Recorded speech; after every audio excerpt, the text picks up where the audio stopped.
prodigal daughter ata ako. Kaya bumabalik.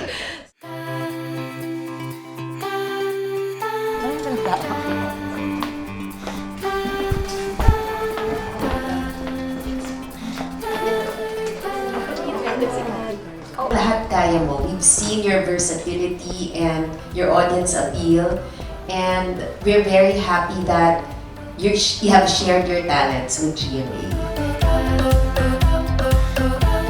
Katrina, so dapat yata hindi ikaw yung kinakongratulate, but kami in Sparkle, because we have you with us. I mean, andito ka na sa family namin. Miss Annette, thank you. Miss Joy, syempre sa Sparkle po, thank you sa pagtanggap niyo po ulit sa akin. Dati pa naman po, RT Center na ako. Prodigal daughter ata ako. Kaya bumabalik. Natutuwa ako kasi lumaki yung pamilya na ginagalawan ko, at sa tagal-tagal ko po sa GMA, talagang ang sarap mag-alaga talaga ng GMA. Yun eh.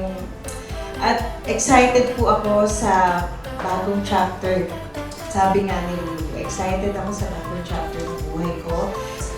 Double-double na yung pagkapuso mo. You're now part of Sparkle. Gagalingan ko, ibibigay ko ang 100% ng mga kaya kong ibigay.